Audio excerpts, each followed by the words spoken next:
Welcome to this week's episode of Free Bap News. I'm Jeff Hans, and this week we find out, is justice really blind?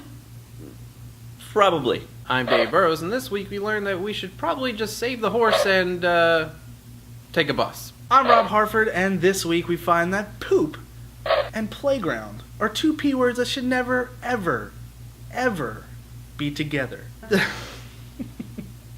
That poop is funny. Poop is funny.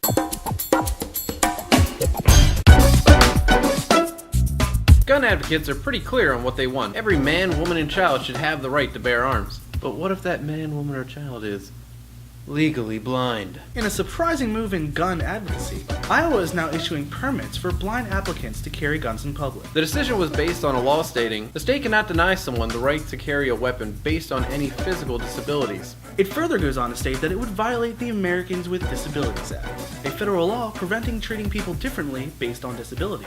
Blind gun advocates don't see what the big deal is. As far as they're concerned, there's no need for vision to fire a gun. Some blind gun owners claiming that their hearing can act as their vision.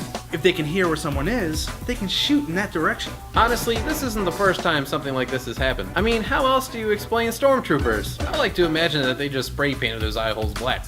Actually makes me feel a little less worried. Seriously, thousands of lasers were fired, and not a single Wookiee was shot.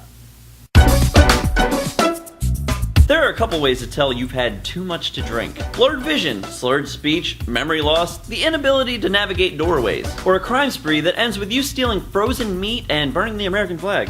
Brett Bishop found out the hard way that he has a surprisingly low tolerance for alcohol after he began searching for his dog in his neighbor's backyard. Things escalated quickly when Brett decided to steal his neighbor's flag, then slashed some tires on a car and stole a bunch of frozen pork from a freezer. To top off the string of drunken crimes, Brett then returned to his home to burn the flag that he had cut down earlier. When questioned by Indiana police, Brett said that he did not remember burning the American flag. He remembers lighting something on fire, but he doesn't remember what. All in all, I guess things could have been a lot worse. At least he didn't hurt anyone. Oh, he hurt someone. He hurt the good old US of A. Oh, say can you see? Oh, say can you see? America. The price of gas is getting out of hand. People are being forced into alternative forms of transportation. Advancements in electric cars and public transit lines are impressive, but sometimes you have to take a step back in time to move forward. Patrick Neil Schumacher did exactly this when he set out on a road trip, with a backpack full of his dog and his pistol, riding on top of his horse. Though this may have been a good means of transportation, and even saved Patrick a few bucks on gas, it was frowned upon by police when it was later determined Patrick was riding the horse while intoxicated. Police also weren't pleased with the length of the trip that Patrick planned to take, being a total of 600 miles crossing state lines to attend his brother's wedding. Witnesses also stated that they saw Patrick smacking the horse. When questioned, Patrick stated that he was trying to swat a fly. I know how he feels though. I mean, I've been through the desert on a horse with no name. And I gotta be honest, it felt good to get out of the rain. You can't make that joke. Why? Because that's a horse of a different color. Childhood playgrounds. For some, it's a place for fond memories and school friends. For others, not so much.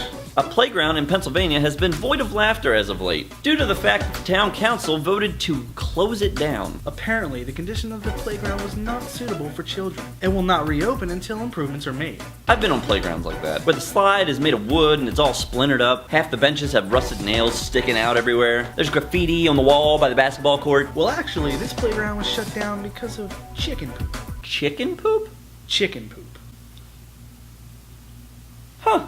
Earlier this month, there was a manure spill on a hill right above the playground. Rainwater trickles down from the hill right onto the playground. The playground has since been contaminated with bacteria, including salmonella. This is not what they meant when they asked if you wanted to play chicken.